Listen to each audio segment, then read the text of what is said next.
Finally, those ungrateful kids get nothing. Lawrence may have loved them, but I made sure they won't see a penny of his money. Are you sure the new will is valid? What if they challenge it? I handled everything perfectly. My stepmother thought she inherited everything when Dad died. The house, the business, his $3.1 million estate. At his funeral, she whispered to her sister, "Finally, those ungrateful kids get nothing." What she didn't know was that Dad had quietly transferred everything to us 3 years earlier, and I'd been recording her conversation since the cancer diagnosis. My name is Annabelle Dawes, 34 years old, corporate attorney from Phoenix, Arizona. My father, Lawrence Dawes, was a successful construction contractor who built a multi-million-dollar business from nothing. When my mother died 8 years ago from breast cancer, Dad was devastated. We all were. For 3 years, Dad grieved alone. Then he met Roxanne Trent at a charity fundraiser. She was 43, recently divorced, and everything my mother wasn't. Flashy, demanding, and obsessed with appearances. Within 6 months, they were married. The change in Dad was immediate and troubling. Roxanne systematically began isolating him from his children. Family dinners became less frequent. Business discussions that once included us were suddenly too complicated for Dad to explain. Roxanne would hover during our visits, steering conversations away from anything substantial. "Your father needs to focus on enjoying life now," she'd say with a practiced smile. "All this business talk just stresses him out." My siblings felt it too. Claire, my 32-year-old sister, who managed Dad's accounting, found herself gradually excluded from financial discussions. Jonas, 29, and Dad's project manager, was suddenly questioned about every decision he made on job sites. But we respected Dad's choice. Roxanne made him happy in ways we couldn't after Mom's death. If this was what he needed, we'd support it. That changed when Dad was diagnosed with pancreatic cancer in January 2021. The diagnosis was devastating, but not entirely unexpected. Dad had been losing weight and energy for months. The oncologist gave him 12-18 months with aggressive treatment. Roxanne's response was immediate and controlling. She appointed herself Dad's primary caregiver and began restricting our access to him. "The doctor says he needs minimal stress," she'd explained when we tried to visit. "Too many people overwhelm him." Family visits were scheduled through Roxanne.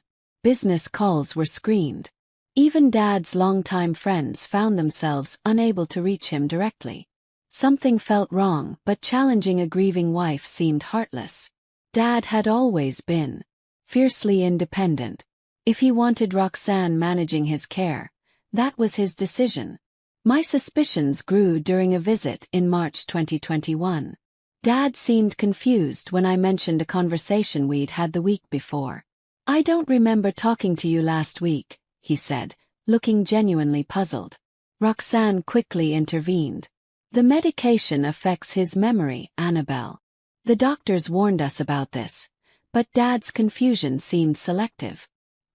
He remembered business details perfectly but couldn't recall recent family conversations. It was as if someone was controlling the flow of information in both directions. I decided to start documenting everything. As an attorney, I understood the importance of evidence. I began recording my phone calls with Dad and Roxanne using a legal recording app that was admissible in Arizona courts. I also started noting dates, times, and witnesses for all our interactions. Initially, I found nothing obviously suspicious. Roxanne was attentive. Dad seemed well cared for, and his medical treatment appeared appropriate, but patterns emerged that concerned me. Roxanne scheduled our visits when Dad was most tired, right after chemotherapy or during pain medication peaks. She answered questions directed at Dad and often corrected his responses. Most troubling, she began discussing Dad's estate in ways that assumed she was the sole beneficiary. "When your father passes," she'd say during family meetings, "I'll need to decide what to do with the business. It's such a burden for a woman my age." The assumption that she would inherit everything was never explicitly stated, but constantly implied. Roxanne spoke as if Dad's business, properties, and investments would naturally pass to her as his widow. In June 2021, I had a conversation with Dad that changed everything. I was visiting alone. Roxanne was at her book club when Dad suddenly seemed more alert than he'd been in months. "Annabelle," he said, looking around to make sure we were alone. "I need to tell you something important." He explained that 3 years earlier in 2018, he'd established an irrevocable trust naming his 3 children as beneficiaries. All his major assets, the business, real estate, investment accounts had been transferred into this trust. "I knew Roxanne married me for money," he said quietly. "I'm not stupid, but she made me happy after your mother died, and I thought that was worth something. I just made sure my children were protected." The trust was managed by Dad's longtime attorney, Gregory Mann, who had strict instructions not to reveal its existence until after Dad's death. Roxanne knew nothing about it. "She thinks she's getting everything," Dad continued. "Let her think that. It keeps her motivated to take care of me. But when I'm gone, she'll discover that being my widow comes with a very modest inheritance." Dad had been planning this for years. The trust was legally bulletproof, established when he was in perfect health and of sound mind. Roxanne would inherit the house they shared and a small savings account, about $52,000 total. Everything else belonged to his children. "Why are you telling me this now?" he asked. Dad's expression grew troubled. "Because Roxanne's been asking me to sign documents. She says they're medical directives, but I think she's trying to change my will. I need you to make sure nothing happens to the trust." This conversation was recorded like all our recent talks. But more importantly, it revealed that Roxanne was actively trying to manipulate Dad's estate planning during his final months. I immediately contacted Gregory Mann to verify the trust status. Everything Dad had told me was accurate. The trust was irrevocable and properly executed. Roxanne had no legal claim to the assets it contained. But Mann also confirmed my worst fears. "Roxanne has been calling my office repeatedly," he said. "She's demanding to see your father's will and asking about his estate planning. She seems to believe she's entitled to information about his finances." Mann had refused to provide any information, citing attorney-client privilege, but Roxanne's persistent inquiry suggested she was planning something. I decided to increase my surveillance. Starting in July 2021, I began recording all interactions with Roxanne, not just conversations with Dad. Arizona is a one-party consent state, meaning I could legally record conversations I participated in without the other party's knowledge. What I discovered was deeply disturbing. Roxanne spoke differently when she thought Dad couldn't hear her. She complained bitterly about his children, expressed frustration with his medical treatments, and most tellingly made detailed plans for spending her inheritance. During one recorded conversation, she told her sister about her plans to sell Dad's business and travel to Europe.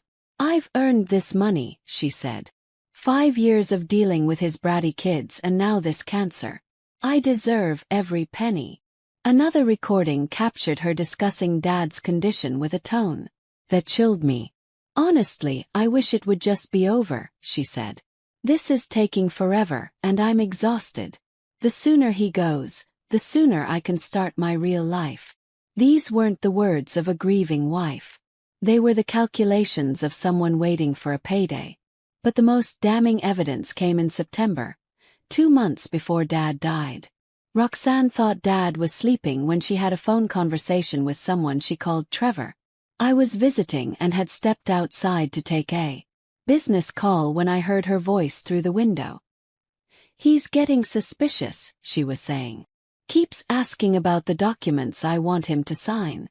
Maybe we should wait until he's more medicated." She paused, listening to the response.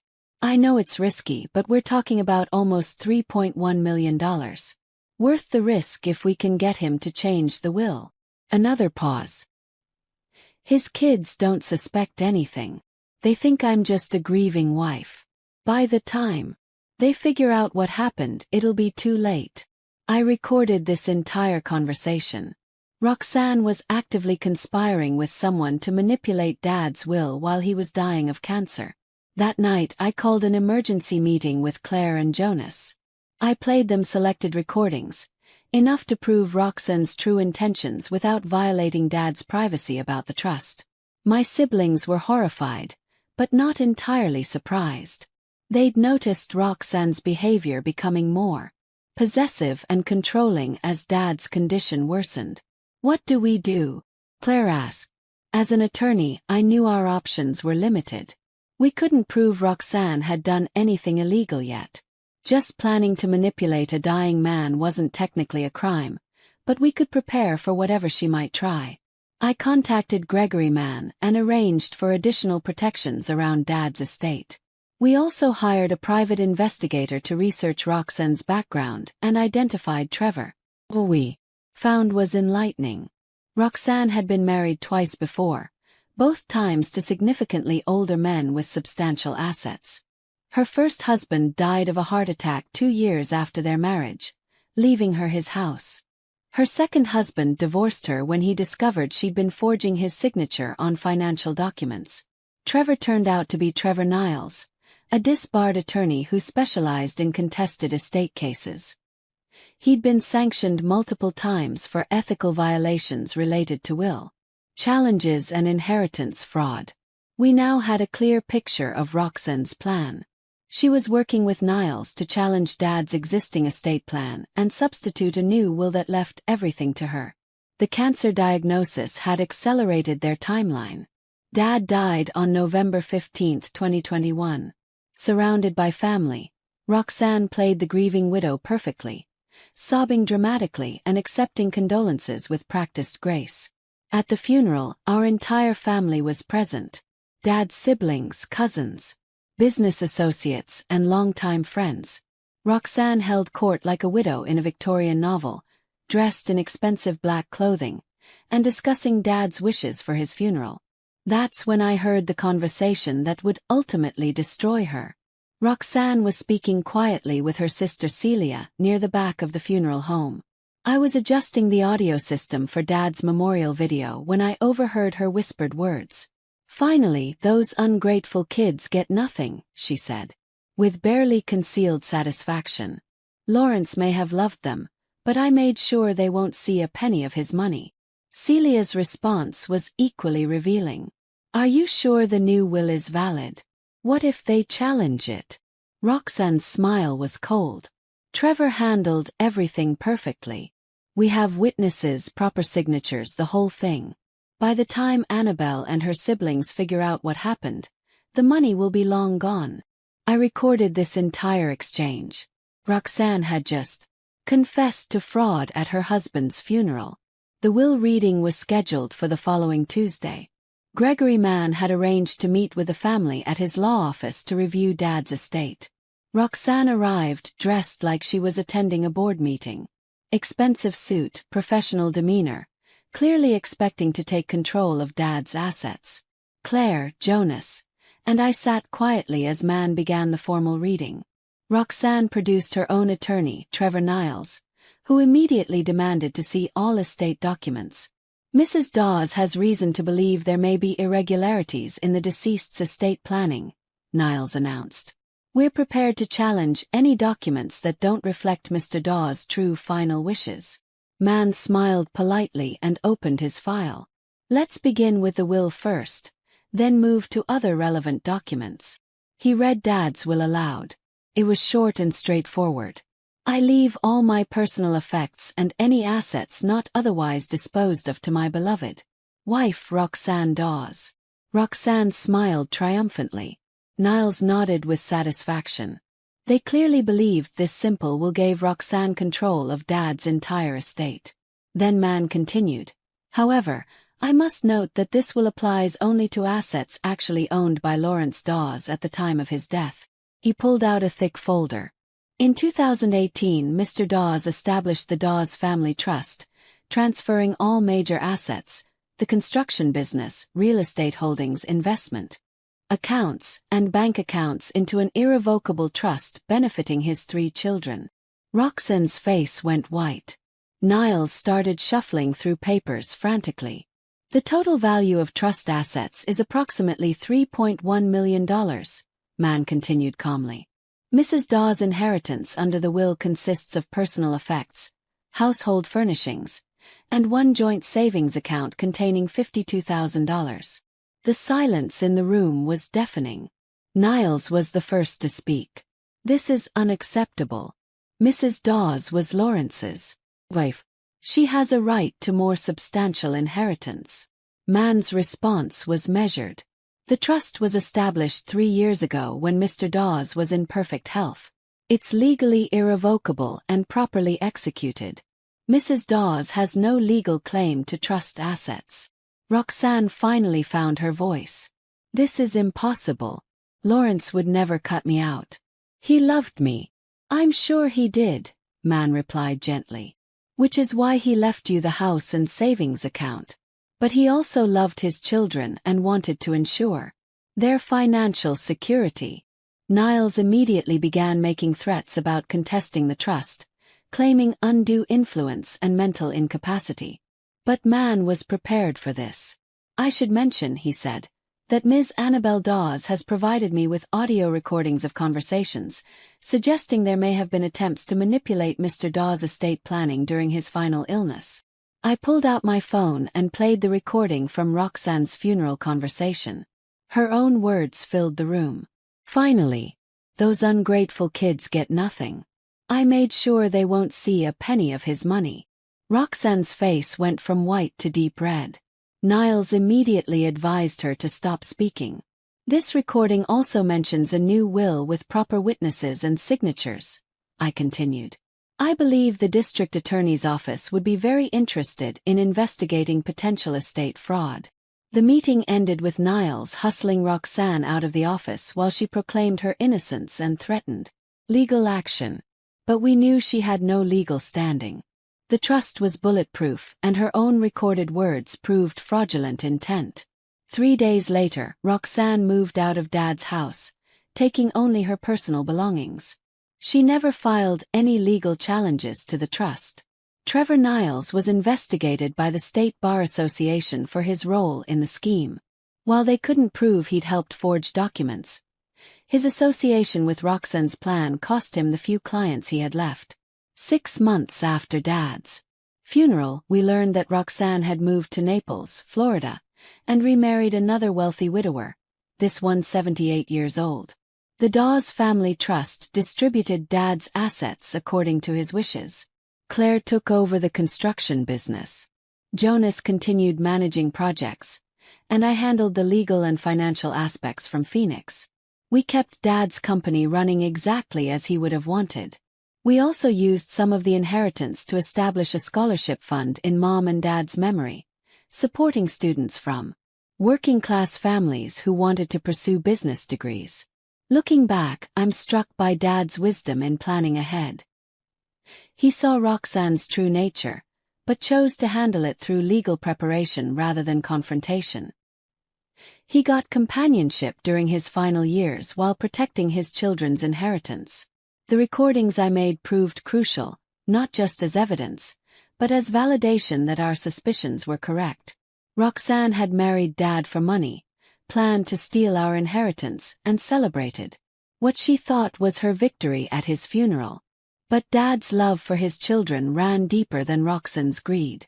He'd protected us years before we even knew we needed protection. Roxanne thought she'd married a lonely widower she could manipulate.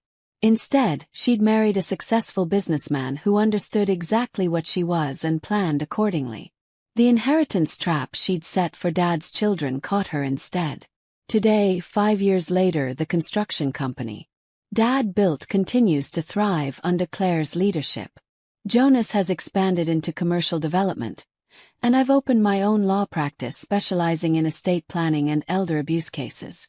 We learned that protecting family requires both love and strategy. Dad provided both. Roxanne got exactly what Dad thought she deserved. Enough to live comfortably, but not enough to live extravagantly. It was a fair outcome for someone who provided companionship but planned betrayal. Sometimes the best revenge isn't dramatic confrontation. Sometimes it's simply being smarter than the people trying to take advantage of you. Dad was definitely smarter than Roxanne. 3 years smarter as it turned out. The most satisfying part wasn't seeing Roxanne's shock at the will reading. It was realizing that Dad had loved us enough to protect us before we even knew we needed protection. That's the difference between real family and people who marry into it for money. Real family plans for your future. Gold diggers plan for their own. Dad understood the difference, and he made sure we'd understand it too. In the end, Roxanne's inheritance trap worked perfectly. She just trapped herself instead. Open the door! Go away! This is my house. Open the door! I said go away! Please open the door! I let my sister's in-laws stay in my house while I was on a business trip abroad. But when I returned, they changed the locks. My sister said, "You can rent an apartment." So I called the police and enjoyed their anger. Well, let's go. Hi everyone. My name is Ellery and I'm 32 years old. I work for this big company that has branches all over North America. And my job is basically to travel around and check how these foreign offices are doing. Sounds cooler than it actually is. Most of the time I'm just looking at spreadsheets and sitting in boring meetings. I got assigned to this 6-month business trip that would take me to 8 different countries. The company pays for everything, so I can't really complain. But 6 months is a long time to be away from home. I live in this nice house that I bought 3 years ago. It's nothing fancy, but it's mine and I love it. When you're gone for half a year, you can't just leave a house empty. So, I asked my parents if they could keep an eye on the place while I'm gone. My parents are Meredith and Wallace. They're both 58 and retired. Mom used to be a school counselor and Dad worked in heating and cooling. They're good people, just a bit dramatic sometimes. I also have a younger sister named Bryony. She's 28 and got married about a year ago to this guy named Nolan. Nice enough guy. Works in insurance. Bryony always was the favorite child. She's prettier than me, more social, better at keeping Mom and Dad happy. Of course, honey. We'll take care of everything, Mom said when I asked them about watching the house. Just give us the spare key. I really appreciate this, I told them. I promise I'll bring you some amazing gifts from overseas. So I gave them my house key and went over the basics. Water the plants, bring in the mail, run the water once in a while. Standard house-sitting stuff. I flew out to Florence first. The work was fine. Checking books, reviewing procedures, writing reports. I moved from city to city doing the same thing over and over. About 2 weeks after I left home, I got a call from Mom. "Hi honey. How's the trip going?" "Pretty good. How's everything at home?" "The house is fine actually. That's why I'm calling. We have a favor to ask you. You remember Bryony's in-laws? Nolan's parents, Graham and Verna?" "Yeah, from the wedding.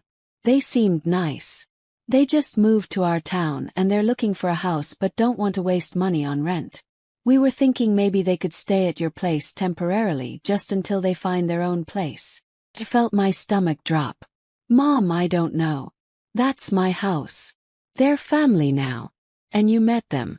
They're very nice people. It would mean so much to Bryony." Thought about it. They had seemed decent at the wedding. And my house was just sitting there empty. Fine, but only temporarily, and I want them out before I get back. "Of course. Thank you so much, honey." An hour later, Bryony called me. "Ellery, thank you so much. This will really help me get closer to Nolan's parents. Just make sure they understand it's temporary." Of course, they're so grateful. After that, I got really busy with work. I was checking all the foreign branches one by one and didn't have much time to communicate with my relatives. The weeks flew by as I traveled from country to country. But about 2 months later I got a call that changed everything. It was from Ms. Trudel, my elderly neighbor. She's this sweet woman who lives next door, and I'd given her my phone number before I left, just in case there were any problems with the house. "Ellery, it's Ms. Trudel." "Oh hi. Is everything okay with the house?" "Well, that's why I'm calling.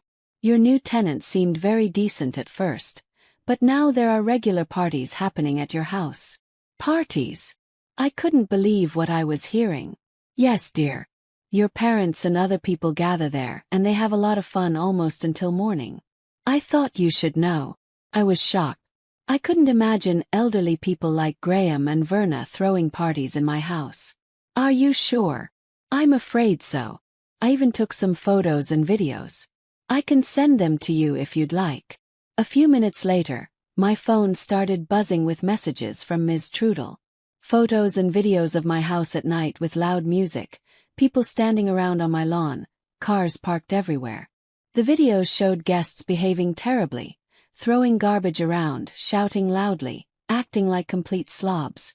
I was absolutely shocked. These people were treating my house like some kind of party venue. I immediately called my mother. Mom, the neighbors are complaining about Graham and Verna. They're throwing parties in my house. There was a pause. Oh, that. Well, Ellery, nothing terrible is happening. They're just making new friends in the city and inviting them over sometimes. Sometimes. Mom, this looks like every night. And look how these people are behaving. You're being dramatic, honey. I don't like this at all. Mom, this needs to stop. And then she hung up on me just like that. I called back immediately but got voicemail. I tried Dad's phone. Same thing. They weren't answering. So I called Bryony. Bryony, I need Graham and Verna's phone number. I need to talk to them about what's happening at my house. What are you talking about? They're throwing parties. The neighbors are complaining. Ellery, you're totally overreacting. They're just being social. I want their phone number so I can talk to them myself. I'm not giving you their number. You're making a big deal out of nothing. And then she hung up too. After my family hung up on me, I was so angry I couldn't even think straight. Here I was thousands of miles away trying to do my job, and these people were turning my house into some kind of party central while my own parents and sister acted like I was the problem. I stopped calling them after that. What was the point? They'd made it clear whose side they were on, and it wasn't mine. I threw myself into work instead, checking branch after branch, writing report after report. At least work made sense. Numbers don't lie to you or hang up on you when you're trying to have a reasonable conversation. The next few weeks dragged by. Every night, I'd lie in whatever hotel bed I was in, thinking about what was happening to my house. Were they still throwing parties? Were people sleeping in my bed, using my bathroom, going through my stuff? The thought of strangers pawing through my personal belongings made me sick. I was supposed to be in Europe for 6 months total, but I started working like crazy to get everything done early. I wanted to get home and deal with this mess as soon as possible. I worked weekends, stayed up late writing reports, did everything I could to finish ahead of schedule. Finally, I managed to get everything done about 2 weeks early. I was exhausted, but I didn't care. I just wanted to go home and reclaim my house from these party animals. 3 days before my flight, I sent text messages to both my mother and Bryony. The message was simple. I'm coming home in 3 days. Make sure Graham and Verna are out of my house by then. I saw that both of them read the messages. You know how it shows when someone read your text? Yeah, they both read them, but neither one responded. Not a word. That made me even angrier. The flight home felt like it took forever. I kept checking my phone, hoping maybe one of them would text me back, but nothing. Complete silence. When I finally landed at the airport, I was dead tired, but also wired with nervous energy. I grabbed a taxi and told the driver my address. During the whole ride, I kept thinking about what I'd find when I got there. Maybe Graham and Verna had already moved out, and my family was just too embarrassed to respond to my texts. Maybe the house would be clean and empty, waiting for me. But as we pulled up to my street, I saw cars in my driveway. My heart sank. I paid the taxi driver and walked up to my front door with my suitcase. I pulled out my house key, the same key I'd had for 3 years, and tried to put it in the lock. It didn't fit. I tried again, thinking maybe I was just tired and not doing it right. But no, the key definitely didn't fit. The lock was completely different. For a few seconds, I just stood there in complete shock. These people had actually changed the locks to keep me out of my own home. I started knocking on the door hard. Hey, open up. This is my house. I could see lights turning on inside, but nobody came to the door. I kept knocking and shouting. I know you're in there. Open this door right now. Finally, after about 5 minutes of me pounding on my own front door like some kind of crazy person, Verna opened it. She was wearing a bathrobe and looked annoyed, like I was bothering her. "Ellery, you're back early." "Yeah, I'm back early. And I want to know why my key doesn't work in my own front door. We changed the locks for security reasons. Look, we haven't found a house yet, so we're not ready to leave. You'll have to stay somewhere else for now." I couldn't believe what I was hearing. This woman was standing in my doorway telling me that I couldn't come into my own house. Are you insane? This is my house. We'll discuss this later. It's late and we don't want to disturb the neighbors. And then she closed the door in my face. At my own house. I stood there for a minute shaking with rage. Then I called Bryony. "Bryony, your mother-in-law just told me I can't come into my own house because they changed the locks. What the hell is going on? Ellery, please don't make a scene. Come to Mom and Dad's house. We need to have a serious conversation about this." I didn't have much choice. I couldn't get into my own house and I needed answers. I left my suitcase with Ms. Trudel next door. At least she was still on my side, and drove to my parents' house. When I walked in, it was like walking into an ambush. Mom, Dad, Bryony, and Nolan were all sitting in the living room, and they all had these serious, determined looks on their faces like they'd been planning this. "What's going on?" I demanded. "Why can't I get into my own house?" Bryony stood up. "Sit down, Ellery. We had a family meeting last week, and we made some decisions. Graham and Verna are going to stay in your house." I felt like someone had punched me in the stomach. "What do you mean, stay in my house?" They spent some of the money from selling their old house on traveling and shopping and other things. So now they don't have enough money to buy a decent place here. Nolan and I are going to save up and help them with the down payment, but that's going to take time. "How much time?" Nolan spoke up for the first time. "We need to save about $85,000. $85,000. Almost choked. "And where am I supposed to live while you're saving up this money?" Bryony sat back down and looked at me like I was being unreasonable. "You can rent an apartment for now. It's not that big a deal." I looked at my parents, waiting for them to say something. Anything, to tell Bryony she was crazy, that this was my house and I had every right to live in it. Instead, Dad nodded. "It's a good solution, Ellery. It helps the family." Mom added, "It's just temporary, honey." I realized then that they were all in on this. My whole family had gotten together and decided to give away my house without even asking me. They'd had a meeting, a family meeting, and I wasn't even invited. I smiled at them. It wasn't a happy smile. "Okay," I said. "I'll solve this problem on my own." They all looked relieved, like they thought I was agreeing to their insane plan. Bryony actually smiled back at me. "I knew you'd understand eventually. You're such a good sister." I didn't say anything else. I just turned around and walked out of their house, shaking with anger. They thought they'd won. They thought they'd convince me to just roll over and let these people steal my house while I paid rent somewhere else. I drove back to my house in a complete rage. The nerve of these people. My own family had basically sold me out. And now I was supposed to just accept that strangers were living in my house while I paid rent somewhere else like some kind of homeless person. When I got back to my street, I went straight to Ms. Trudel's house to get my suitcase and figure out what to do next. "Oh dear, you look upset," she said when she opened the door. "Did you get into your house?" "They changed the locks," I told her. "And my family thinks I should just rent an apartment while these people live in my house indefinitely." Ms. Trudel's eyes went wide. "That's terrible. You can't let them get away with that." "I don't plan to. But right now I need somewhere to sleep. Do you know any hotels nearby?" "Nonsense. You're staying here tonight. I have a guest room and it's getting late. We can figure out what to do in the morning." I was so grateful I almost cried. At least one person was on my side in this mess. Ms. Trudel made me some tea and we sat in her kitchen while I told her everything that had happened. About the parties, about my family hanging up on me, about the family meeting where they decided to give away my house. I went to bed that night knowing exactly what I was going to do in the morning. I woke up early around 7 a.m.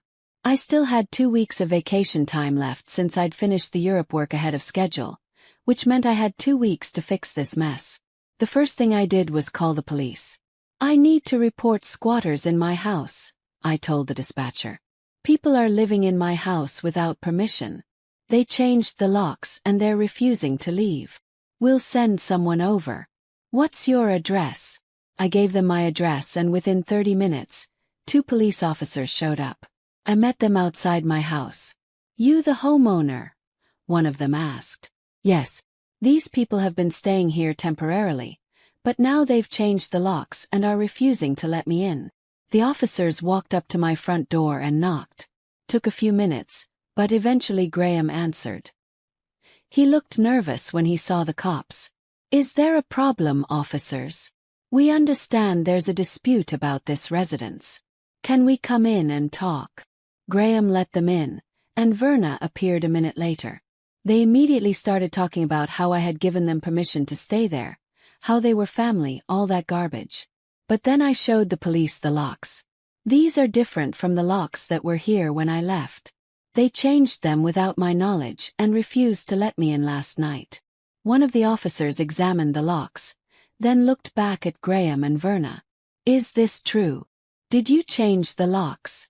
Well, yes, but for security reasons, Verna said. Ma'am, this is her house. You can't change the locks on someone else's property without permission. And you can't refuse to let the homeowner into their own house. But we don't have anywhere else to go, Graham protested. That's not our problem, the second officer said. You're acting illegally here. If you don't leave voluntarily, you can be arrested for trespassing.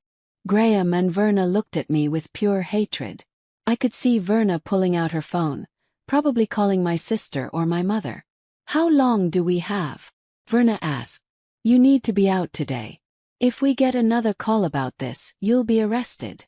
Sure enough, about 5 minutes after the police left, my phone started ringing. It was Bryony, but I didn't answer. Let her leave a voicemail.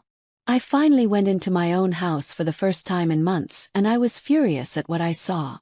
They had completely rearranged everything. The living room was painted a different color, some ugly beige that I hated. All my furniture was moved around. They had hung their own family photos on my walls. There were stains on my carpet that definitely weren't there before. What the hell is this? I said to Verna, who was standing there watching me. It's just paint and some pictures. If you don't put everything back the way it was immediately, I'm going to sue you for property damage and demand compensation for illegal renovations. That got their attention. They looked at each other nervously. We'll change it back, Graham said quickly. You better, and you better do it fast. They started packing their stuff and taking down their photos. I watched them like a hawk, making sure they didn't damage anything else or try to steal something. About an hour later, I heard loud voices outside. Then my front door burst open and in came my parents, Bryony and Nolan. They all looked furious. Ellery, what have you done? Mum yelled. You called the police on Graham and Verna. They were squatting in my house illegally. Of course I called the police. They're family, Bryony shouted. You're being selfish and you're ruining my relationship with my in-laws. If you care so much about your in-laws, let them live with you in your apartment. Our apartment is too small, Nolan said. Then find them a bigger apartment and pay for it yourself. But they're not living in my house. Dad stepped forward. Ellery, be reasonable. Where are they supposed to go? I don't care where they go as long as it's not here. Bryony's face was red with anger. You're being horrible. They spent their money and now they need help.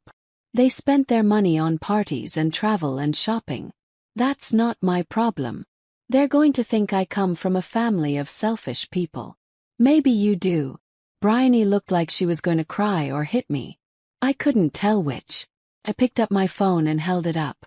You all have exactly 1 hour to get out of my house or I'm calling the police again. We all stood there glaring at each other for a minute. Then Graham and Verna came downstairs with their suitcases. We're ready, Graham said quietly. Good, I said. They loaded their stuff into their car while my family stood around looking defeated. Before they left, Verna gave me one last dirty look. "This isn't over," she said. "Yes, it is." My parents and Bryony and Nolan left right after them without saying another word to me. I watched them all drive away from my living room window. Then I locked the door behind them and finally, for the first time in months, I was alone in my own house. I called a locksmith immediately and had all the locks changed to new ones. Then I called a cleaning company to come deal with whatever damage these people had done to my house. For the next few days I just enjoyed being home. I slept in my own bed, cooked in my own kitchen, watched TV on my own couch. Felt amazing to have my space back. I went back to work after my vacation ended, and life started feeling normal again. Nobody from my family called me, which was fine by me. I figured they were all mad and eventually they'd get over it. Or maybe they wouldn't. Either way, I had my house back and that's what mattered. For about 2 months, things were quiet. I worked. I hung out with friends. I did normal people stuff. Miss Trudel and I became even better friends after everything that happened. She'd invite me over for dinner sometimes, and we'd laugh about how ridiculous my family had been. "I still can't believe they thought you'd just accept that," she said one evening over coffee. "I can't believe it either. But it's over now. I really thought it was over. I should have known better." 2 months after I kicked them out, my phone rang. I looked at the caller ID and saw it was Mom. My first instinct was to ignore it, but I was curious what she wanted after all this time. "Hello. Hi, Ellery. How are you?" Her voice was different. Fake sweet, like when she wanted something big. "I'm fine. What do you want?" "I was hoping we could talk about the situation with Graham and Verna." "What about them? Are they still living with Bryony and Nolan?" "Well, yes, and that's actually what I wanted to talk to you about." I had a feeling I knew where this was going, but I let her continue. "Bryony is getting really tired of having them in their apartment. It's very crowded and it's putting stress on their marriage." "Okay, so they should find their own place." "That's the thing, honey. They still don't have enough money for a house. They need help with the down payment." "How much help?" "About $85,000. I almost laughed. "And, well, we were wondering if you could loan them the money." I did laugh then out loud. "Are you serious right now? Ellery, their family. And Bryony really needs this. Her marriage is suffering because of the stress." "Mom, let me get this straight. These people spent their house money on parties and shopping. Then they moved into my house without asking me, threw parties, trashed the place, changed my locks, and refused to let me in. Now you want me to give them $85,000. It would be a loan. With what collateral? They don't have any money." "Ellery, please. Bryony is miserable. Then Bryony and Nolan can take out a loan themselves if they want to help Graham and Verna so badly. They can't afford that kind of loan on their salaries. Then maybe Graham and Verna should get jobs and save up their own money instead of expecting everyone else to support them." Mom's voice got sharper. "You're being selfish, Ellery. This is your sister we're talking about. No, this is Graham and Verna we're talking about. And I wouldn't give them a penny if my life depended on it.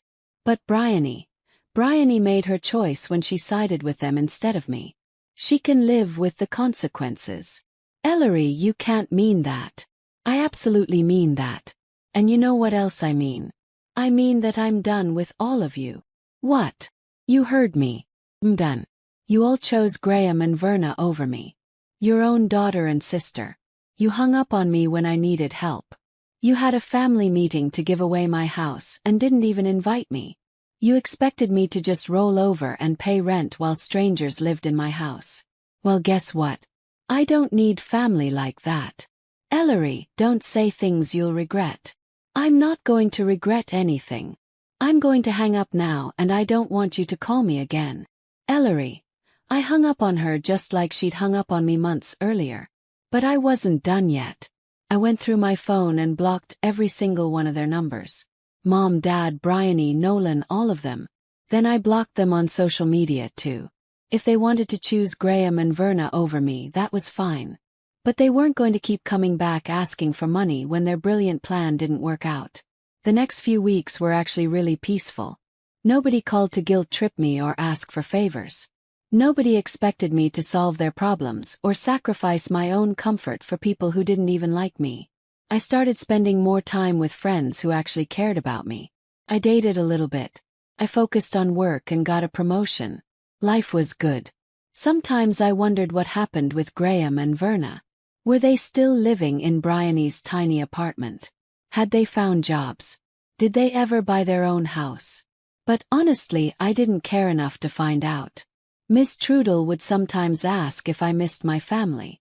Not really, I'd tell her. I miss the idea of having a family that actually cared about me. But these people, no. Don't you think they'll come around eventually? Maybe. But I'm not holding my breath. And even if they do, they burned that bridge pretty thoroughly.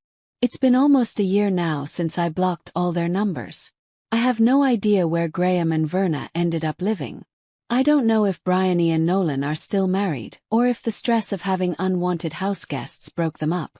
I don't know if my parents ever realized how badly they screwed up. And you know what? I sleep just fine not knowing any of that. I have a good job, a nice house, and friends who actually respect me.